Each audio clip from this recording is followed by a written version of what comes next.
Hello. एक doubt पाठवला होता स्टुडंटनी मिक्सर अँड ॲलिगेशन टॉपिक मधला. तसा क्वेश्चन दिसताना खूप डिफिकल्ट वाटतो पण खूप सोपा आहे. आपण डिटेलमध्ये स्टडी करूया. ठीक आहे. क्वेश्चन बघा, वाचून दाखवतोय आणि जसं जसं पॉसिबल होईल तसं तसं तुम्हाला थोडं ॲनिमेशन थ्रू सांगण्याचा प्रयत्न करेन मी. ठीक आहे. क्वेश्चन बघा, the ratio of milk and water in a mixture is 3:8. Okay, mixture मध्ये मिल्क आणि वॉटर आहे, त्याचा रेशो दिलाय. किती रेशो आहे तो? 3:8 चा रेशो आहे, 3:8. ठीक आहे. त्याच्यानंतर बघा, सांगितलं if x litre of milk is added to the mixture. आता नीट बघा की ऍड काय केलंय, मिल्क ऍड केलंय की वॉटर ऍड केलंय. तर मिल्क ऍड केलेलं आहे. किती लिटर मिल्क ऍड केलेलं आहे? तर 1 लिटर. माहित नाही, 1 लिटर वी डोंट नो की किती ऍक्च्युअल आहे, ते क्वांटिटी किती आहे वी डोंट नो.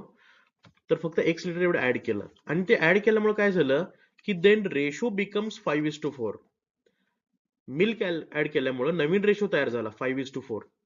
आता प्रॉब्लेम असा आहे, नीट बघा, मिल्क ऍड केलं त्याच्यामुळे मिल्कचा जो काउंट होता तो चेंज होणं साहजिक आहे. पण वॉटर तरी आपण काय ऍड केलं नाही ना, पाणी काहीच ऍड केलेलं नाही.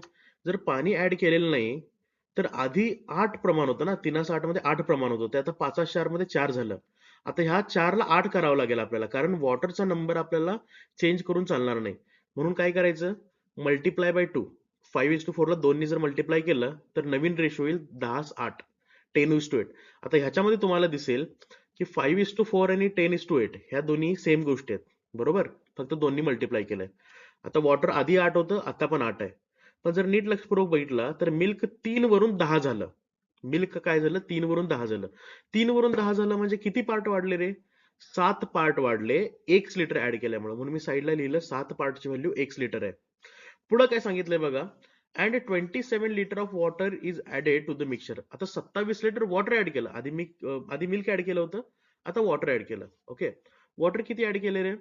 तर वॉटर ऍड केले 27 लिटर, 27 लिटर्स. आता साहजिक आहे की वॉटर ऍड केल्यामुळे परत रेशो चेंज होईल. देन द रेशो बिकम्स 4:5 आणि नवीन रेशो झाला 4:5. आता तुम्हाला इथं एक गोष्ट लक्षात येईल की वॉटर ऍड केल्यामुळे वॉटरचा नंबर चेंज होणं साहजिक आहे. पण मिल्क आधी 10 होतं, आता 4 दिसतंय. चेंज होण्याचं काहीच कारण नाही, कारण तुम्ही मिल्क ऍड केलेलं नाही किंवा रिमूव्ह केलेलं नाही. मग मला सांगा, मिल्क 4च परत 10 करायला कितीने मल्टिप्लाय करावं लागेल?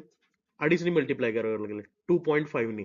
जर 4 ला 2.5 ने मल्टिप्लाय केलं तर मिल्क आधी 10 होतं तसं 10च राहतं, आणि 5 ला 2.5 ने मल्टिप्लाय केल्यामुळं 12.5 होतं. आता लक्षपूर्वक बघा काय झालं की 4 5 आणि 10 12.5 ह्या दोन्हीची व्हॅल्यू सेम असेल, म्हणजे दोन्ही गोष्टी सेम आहेत. 2.5 ने मल्टिप्लाय केलंय, बरोबर. आता बघा, मिल्क आधी 10 होतं, आता पण 10 आहे, बरोबर. आणि वॉटर ऍड केल्यामुळे 8 वॉटरचं 12.5 वॉटर झालं.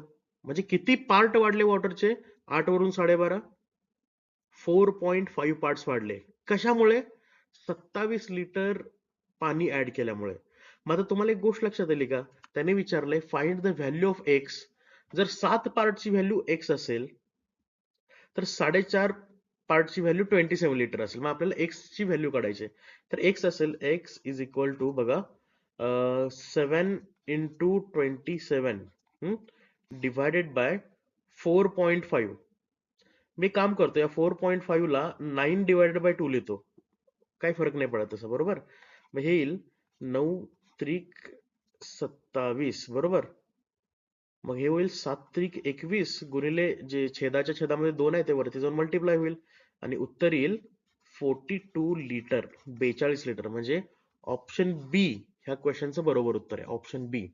म्हणजे जे 1 लिटर ऍड केल्यामुळे पूर्ण गणित जे काही सुरू झालं ते आपण थोडंसं रिव्हर्स सॉल्व्ह केल्यामुळे त्याचं उत्तर आलं 42 लिटर, 42 लिटर.